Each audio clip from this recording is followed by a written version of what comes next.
Story की starting में हम एक गिलहरी को भागते हुए देखते हैं जिसके पीछे कुछ लोग पड़े हुए हैं। वो उनसे बचने की लाख कोशिश करती है पर आखिर में वो सब उसे मिलकर के घेर लेते हैं। खुद को घेरा हुआ देख करके गिलहरी अपने मुंह से एक स्टोन निकालती है और जोरदार धमाका होता है। सब खड़े हुए डिस्ट्रॉय हो जाते हैं, सिर्फ वो स्टोन बचता है जो कि कहीं दूर जाकर के पहाड़ों में गिर जाता है। दोस्तों, वो स्टोन क्या है, किस लिए इसके लिए गिलहरी ने अपनी जान दे दी, आगे पता चल जाएगा। नेक्स्ट सीन में हम जियोलिंग को देखते हैं जो कि काफ़ी ड्रिंक किए हुए और वो बहुत ही ज़्यादा फ्रस्ट्रेट और गुस्से में है। वो खुद को गार्बेज बताता है। उसकी वाइफ उसे समझाने की कोशिश करती है पर वो नहीं सुनता। तभी उसका बेटा लिन डोंग आकर के बोलता है नहीं ऐसा नहीं है, और लिन लैंग लियान का नाम लेता है। उसका नाम सुनकर के उसके फादर को और ज़्यादा गुस्सा आ जाता है और वो अपने बेटे लिन डोंग को वहाँ से भगा देता है। लिन डोंग रोता हुआ बाहर जा रहा था और कहता है कि मेरे फादर ऐसे नहीं हो सकते, वो बहुत स्ट्रांग थे। और उसे सब कुछ याद आता है कि किस तरह उसके फादर को संप्रदाय से निकाल दिया गया। इस सब से लिन बहुत दुखी होता है और कुछ समय बाद हम देखते हैं लिन को दिखाया जाता है जो कि बड़ा हो चुका है और उसके दोस्त उसके फादर के नाम से उसे गार्बेज कह कर के चुड़ाते हैं, पहाड़ से उठा कर के नीचे फेंक देते हैं। और जब वो नीचे आकर के एक चट्टान पर गिरता है तो उसे बहुत चोटें आती हैं और उसका ब्लड बहने लगता है और वो स्टोन बचा कर के गिरता है और वो चट्टान से रोशनी निकलती है और वो चकनाचूर हो जाती है। लिन डोंग उसमें समाने लगता है और तभी उसे सपना आता है कि किस तरह लिन लॉन्ग लियान ने किस तरह उसके फादर को कमज़ोर बना दिया, उनको संप्रदाय से बाहर निकाल दिया। और अब उस स्टोन से तेज रोशनी निकलती है और लिन डोंग को भी होश आ जाता है। उसे पता ही नहीं होता कि वो कहाँ है और वो नोटिस करता है कि उसे कोई चोट भी नहीं है और देखता है कि उसके हाथ में से रोशनी निकल रही थी। अब अकेले में बैठा वो उसी को देख सोचता है कि ये मेरे हाथ में कैसे घुस गई। तभी वहाँ पर उसकी सिस्टर किन टेन आ जाती है जो कि उसकी छोटी बहन है। वो उसे पूछता है कि तुम यहाँ पर क्यों आई हो, जिस पर टेन बताती है मैंने सुना है लिन शैन ने तुमको वापस से परेशान किया। वो बहुत स्ट्रांग है इसीलिए हमेशा लोगों को परेशान करता रहता है। अगर फादर ने तुमको सब सिखाया होता तो तुम भी उसे हिट कर सकते थे। जिस पर उसका भाई कहता है नहीं देखो मैं एकदम ठीक हूँ, मुझे कोई चोट भी नहीं लगी। और उसकी बहन उसे टच करके देखती है और अपने भाई को सही सलामत देख करके वो खुश हो जाती है। टेन बताती है कि अंकल लिन मैक के दोनों बच्चे बहुत शैतान हैं, जिस पर लिन शैन जंगली है और लिन हंग ब्लैकमेलर सारा दिन बस यही सोचते रहते हैं कि लोगों को परेशान कैसे किया जाए।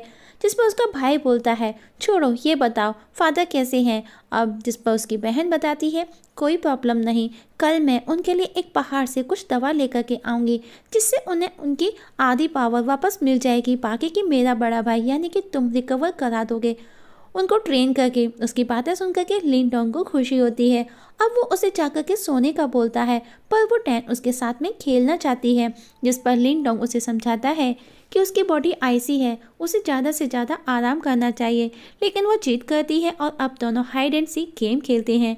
और अब गेम खेल करके उसकी बहन सोने चली जाती है पर लिन डोंग को नींद नहीं आती और वो परेशान है। और जब वो सो जाता है तो सपने में उसे वो वही हाथ की रोशनी की एक इमेज नज़र आती है जो कि एक स्टोन जैसा लगता है और उस पर कुछ लिखा हुआ भी था। और सपने में वो किसी अलग दुनिया में पहुंच चुका था जहां उस पर अटैक किया जाता है और लिन डोंग उनसे फाइट करता है। और तभी एक जोरदार धमाका होता है और वो नींद से जाग जाता है तो देखता है कि उसके रूम का हर सामान फैला हुआ है, इवन वो खुद ऊपर टेरेस पर उल्टा लटका हुआ था और उसे सब याद आता है। तभी उसे उसकी बहन की आवाज़ आती है। लिन डोंग दौड़ करके जाता है जहाँ पर लिन शन उसे वो हर्ब ले जाने से रोक रहा था और अब वो उसे परेशान करता है, उसके भाई का मजाक बनाता है। तभी वहाँ पर लिन डोंग आ जाता है।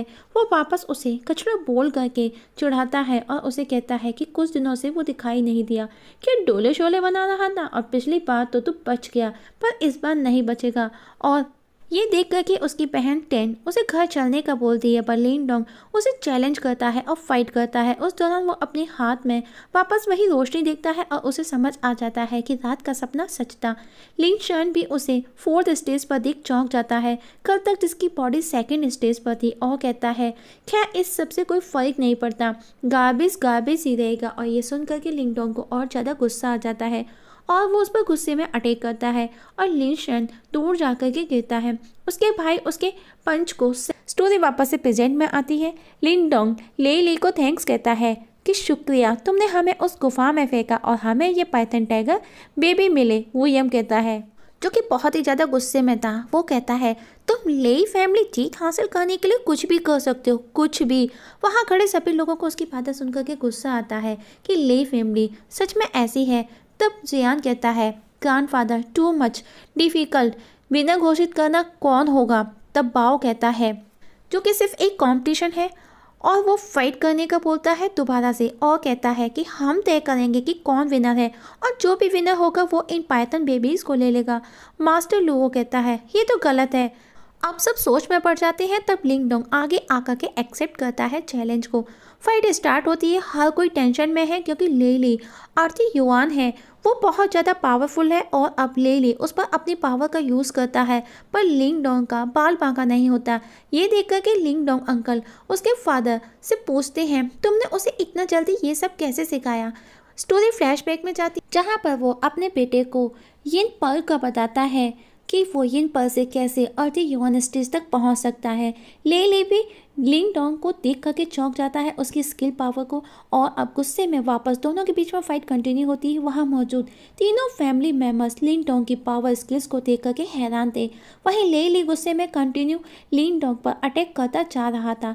लिंग डोंग का कुछ भी नहीं बिगड़ता। आखिर में ले डैशिंग लाइट अटैक करता है। सब बोलते हैं ये सिर्फ टूर्नामेंट है, नो डेथ बैटल। पर बाओ कहता है हर युद्ध लाइफ और डेथ बैटल होता है, और वो किसी की नहीं सुनता, और कहता है अगर तुम डर गए हो तो सरेंडर करो, हार मानो। तब लिंग डोंग अंकल अपने फादर को टूर्नामेंट रोकने का बोलता है क्योंकि वो नहीं चाहता कि लिंग डोंग को कुछ हो जाए, पर डोंग के फादर अपने फादर को ऐसा करने से रोक देता है, और अब ले और लिंग डोंग पर अटैक करता है। पर डोंग ने सुरक्षा कवच बना लिया होता है। ये देख करके सब हैरान थे कि वो ये सब कैसे जानता है, और अब जोरदार धमाका होता है जिसमें लेली घायल होकर के गिर जाता है। वो दोबारा उठने की कोशिश भी करता है पर वो वापस से गिर जाता है। ये देख करके सब खुश होते हैं, और अब बाओ भी अपनी फैमिली को लेकर के वहाँ से चला जाता है। एक पाइथन टाइगर जो कि लिंग डोंग के साथ में रहता है, उसने उसका नाम जियो यान रखा है। वो टाइगर उन दोनों को बहुत ही ज़्यादा प्यार करता है, टेन और टोंग को, और समय के साथ में वो उनके साथ में बड़ा भी हो रहा था, और एक टाइगर बेबी वू यम के साथ रहता था। सब खुशी खुशी रह रहे थे। एक दिन वो देखते हैं कि ले की फैमिली ने उनके जंगल और ज़मीन को डिस्ट्रॉय कर दिया है। जहाँ पर लिंग डोंग देखने जाता है, उसके साथ में जियो पाइथन भी होता है। उसे कुछ स्मेल आती है और वो एक जगह जाकर के खोदने लगता है जो कि एक गुफा थी। जियो यन और लिंग डोंग उसके अंदर चले जाते हैं। वो फील करता है कि वो बहुत गर्म है, और जब वो और अंदर जाता है तो वहाँ उन्हें ज्वालामुखी नजर आता है। वहाँ पर किसी मॉन्स्टर जितना बड़ा कंकाल भी रखा हुआ था। जियो युन उस पर चढ़ करके उसे खरोशे लगता है, जिसमें से एक ब्लू कलर से भरी हुई बॉल निकलती है। डोंग को लगता है कि वो किसी की सोल है जिसे जियो युन खा जाता है। तभी लावा में एक फूल खिलने लगता है और उसमें से रोशनी निकल करके लिंग डोंग की बॉडी में समाने लगती है, जिसे उसके लिए बर्दाश्त कर पाना मुश्किल हो रहा था। वहीं बाहर सब परेशान है कि लिंग डोंग कहाँ चला गया। उसके ग्रैंडफादर सबको डांट लगाते हैं, पर तभी वो देखते हैं कि जियो युन उसे खींच करके बाहर ला रहा था।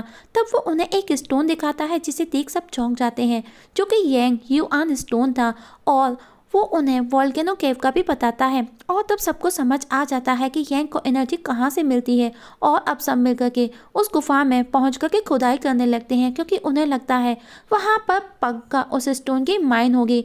लेकिन काफ़ी देर तक खुदाई करने के बाद में किसी को कुछ भी नहीं मिलता, और अब लिंग डेंग खोदता है तो पूरी की पूरी गुफा जगमगाने लगती है, क्योंकि अब उनके सामने पूरी की पूरी माइन थी। सब बहुत खुश हो जाते हैं। वहीं लिंग डोंग 3 स्टोन को मिलाकर के रिफाइन कर एक पर्ल बना लेता है अपनी पावर से। वहीं उसकी सिस्टर जियो युन के साथ में होती है। वो उसे दवा खिलाती है, पर जियो नहीं खाता, जिस पर उसकी सिस्टर कहती है तुम्हारे शरीर के साथ साथ में तुम्हारा दिमाग क्यों नहीं बढ़ रहा। और तभी लिंग डोंग वहाँ आ जाता है तो वो उसे अपना जलता हुआ हाथ दिखाती है। तब लिंग डोंग कहता है हम कुछ ही दिनों में फादर और ग्रैंडफादर के साथ में येन सिटी जाकर के यांग युआन स्टोन को बेच करके हमारे पास में इतना पैसा होगा कि हम जिससे अच्छे से अच्छी दवा खरीद सकेंगे। और इस जगह स्टोरी हो जाती है खत्म। तो दोस्तों कैसी लगी कमेंट सेक्शन में कमेंट करके जरूर बताइएगा। पसंद है तो लाइक और शेयर भी कर दीजिएगा।